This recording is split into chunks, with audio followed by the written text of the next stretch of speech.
Okay, tonight is the 31st of July, and we come to Majjhima Nikaya Sutta 29, Mahasaropama Sutta, the greater discourse on the simile of the heartwood. Thus have I heard. On one occasion, the Blessed One was living at Rajagaha on the mountain Vulture Peak. It was soon after Devadatta had left.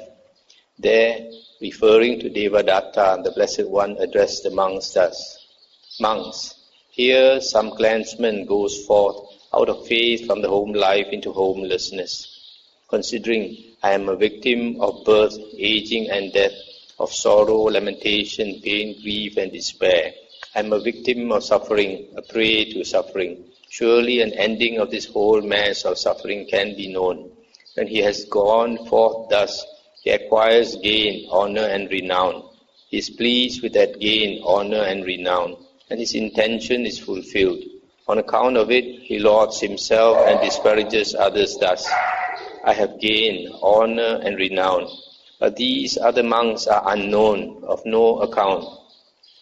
He becomes intoxicated with that gain, honor and renown, grows negligent, falls into negligence, and being negligent, he lives in suffering. Suppose a man needing hardwood, seeking hardwood, wandering in search of hardwood, came to a great tree standing possessed of hardwood. Passing over its hardwood, its sapwood, its inner bark and its outer bark, he would cut off its twigs and leaves and take them away, thinking they were hardwood. Then a man with good sight, seeing him, might say, this good man did not know the hardwood, the sapwood, the inner bark, the outer bark, or the twigs and leaves. Thus, while needing hardwood, seeking hardwood, wandering in search of hardwood, he came to a great tree standing possessed of hardwood, and passing over its hardwood, its sapwoods, its inner bark and its outer bark, he cut off its twigs and leaves and took them away, thinking they were hardwood. Whatever it was this good man had to make with hardwood, his purpose will not be served. So too monks, here some clansman goes forth out of faith, etc.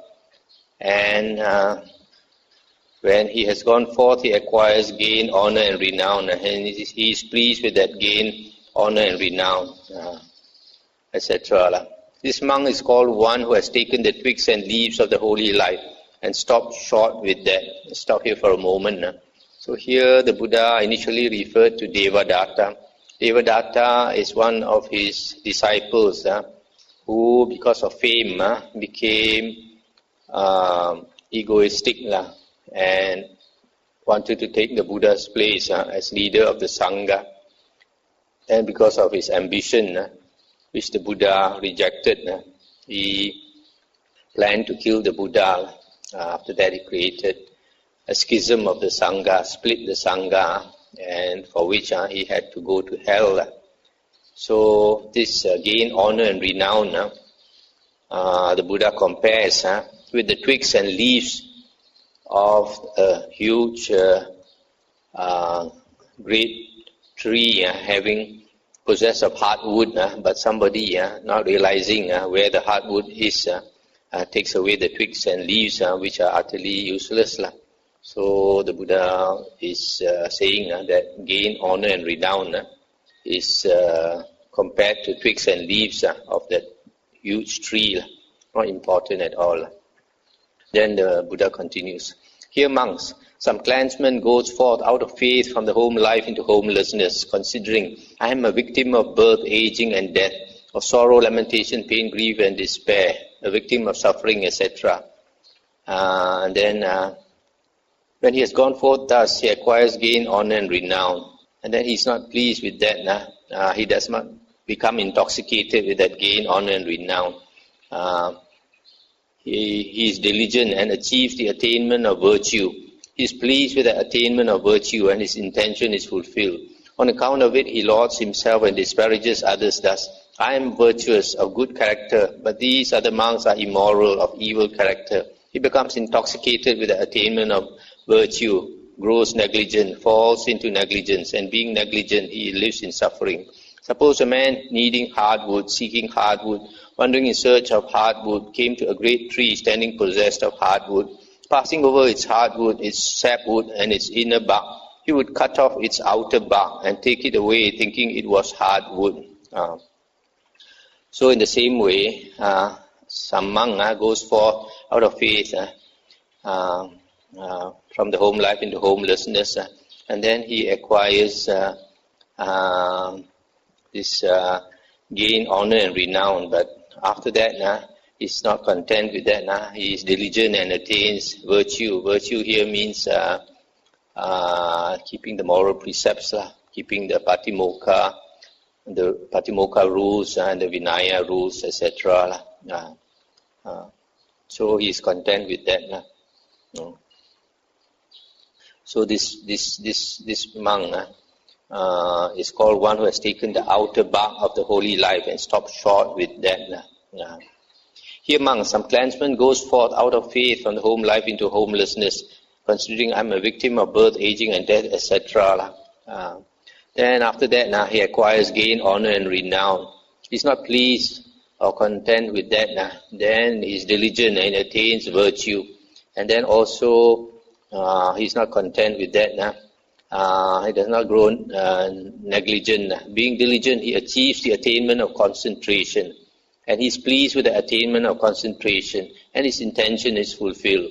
On account of it, he lauds himself and disparages others. Thus, I am concentrated, my mind is unified. But these other monks are unconcentrated, with minds astray. So he becomes intoxicated with that attainment, grows negligent. Suppose a man needing hardwood, seeking hardwood, came to a great tree possessed of hardwood. Passing over its hardwood and its sapwood, he would cut off its inner bark and take it away, thinking it was hardwood. In the same way, a monk goes forth and he stops short when he attains concentration. This monk is called one who has taken the inner bark of the holy life and stopped short with that. Here among some clansmen goes forth out of faith from the home life into homelessness, considering I am a victim of birth, aging and death, etc. He acquires gain, honor and renown. Then he is diligent and attains virtue. And then after that, he attains concentration. But he is not content there.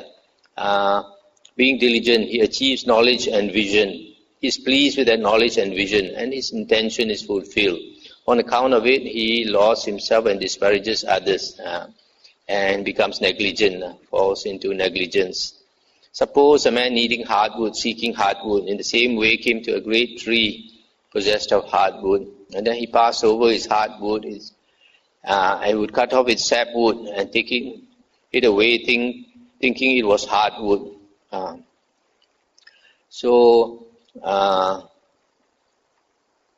in the same way, a monk who stops short when he achieves knowledge and vision is called one who has taken the hardwood of the holy life and stopped short with that. Here among some clansmen goes forth out of faith from the home life into homelessness, considering I am a victim of birth, aging and death, sorrow, lamentation, pain, grief and despair. I am a victim of suffering, a prey to suffering. Surely an ending of this whole mass of suffering can be known. When he has gone forth thus, he acquires gain, honor and renown. He is not pleased with that gain, honor and renown, and his intention is not fulfilled. And when he is diligent, he attains the attainment of virtue. He is pleased with the attainment of virtue, but his intention is not fulfilled. Then he is diligent and he achieves the attainment of concentration. He is pleased with the attainment of concentration, but his intention is not fulfilled. And then he is diligent and achieves knowledge and vision. He is pleased with that knowledge and vision, but his intention is not fulfilled. He does not, on account of it, laud himself and disparage others. He does not become intoxicated with that knowledge and vision. He does not grow negligent and fall into negligence. Being diligent, he attains perpetual liberation, and it's impossible for that monk to fall away from that perpetual deliverance. Suppose a man needing hardwood, seeking hardwood, wandering in search of hardwood, came to a great tree standing possessed of hardwood, and cutting off only its hardwood, he would take it away, knowing it was hardwood. Then a man with good sight, seeing him, might say, this good man knew the hardwood, the sapwood, the inner bark, the outer bark, and the leaf, and the twigs and leaves. Thus, while needing heartwood, seeking heartwood, wandering in search of heartwood, he came to a great tree standing possessed of heartwood, and cutting off only its heartwood, he took it away, knowing it was heartwood. Whatever it was this good man had to make with heartwood, his purpose will be served. So too monks, here some clansman goes forth out of faith, and then he practices until he attains perpetual liberation. And it is impossible for that monk to fall away from that perpetual deliverance. So this holy life, monks, does not have gain, honor and renown for its benefit, or the attainment of virtue for its benefit, or the attainment of concentration for its benefit, or knowledge and vision for its benefit. But it is this unshakable deliverance of mind that is the goal of this holy life, its heartwood and its end. That is what the Blessed One said. The monks were satisfied and delighted in the Blessed One's words. So here we find that the Buddha is talking about the different stages of attainment of a monk when he practices the holy life. First, he acquires gain, honor and renown, but that is likened to the twigs and leaves of a great tree. And secondly, he can attain virtue or moral conduct, and that the Buddha likens to the outer bark of a great tree. Thirdly, he can attain concentration, the third stage. But concentration is likened to the inner bark of a huge tree by the Buddha. And then fourthly, he can attain knowledge and vision. And this knowledge and vision is considered to be the sapwood of the holy life, just like the sapwood of a huge tree. And then lastly, he can attain perpetual liberation. And this perpetual liberation, the Buddha calls the heartwood of this huge tree. So these are the 5 attainments that the Buddha has mentioned here. Now, gain, honor, and renown, the first stage we all know, becoming famous. The second stage is virtue or moral conduct. As I mentioned just now, for a monk, moral conduct or virtue means keeping the Vinaya rules according to the Vinaya Pitaka, the 6 books of the Vinaya Pitaka, which includes the 227 precepts of a Theravada monk. And then the third stage is concentration. What is concentration? In the commentaries, they do not mention, they do not say what is meant by concentration here. And after that, the fourth stage is knowledge and vision. According to the commentaries, this refers to the heavenly eye or the divine eye, a type of psychic power where that monk can see heavenly beings and see ghosts and all that, spiritual beings.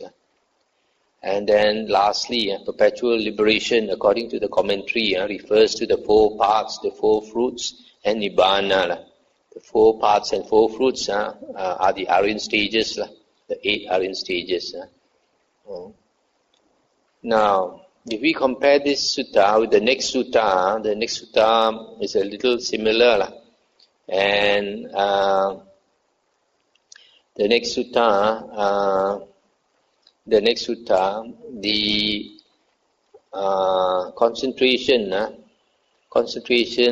is does not refer to the jhanas. Does not refer to the jhanas. It refers to concentration short of the jhanas. And then knowledge and vision, according to the next sutta, refers to insight without jhana.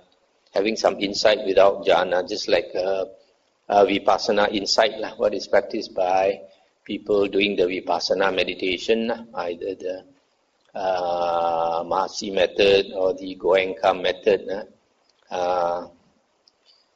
In the next sutta is talking about this. And then the third stage, in the next sutta, are the jhanas and the arupas, or the arupa jhanas, culminating in arahanthood. This we can see later. But if we compare this to other suttas in the Nikayas, then it is possible to say that concentration here may refer to the jhanas. And knowledge and vision refers to the 4 paths and the 3 fruits, short of arahanthood. And perpetual liberation, the heartwood of the holy life, refers to arahanthood, because arahanthood is the unshakable liberation of mind that is mentioned in this last paragraph. So whatever it is, this sutta is saying basically that we should not be content among practicing the holy life, should not be content and rest at the various stages along the way, but to aim for the highest, which is perpetual liberation of the mind, arahanthood.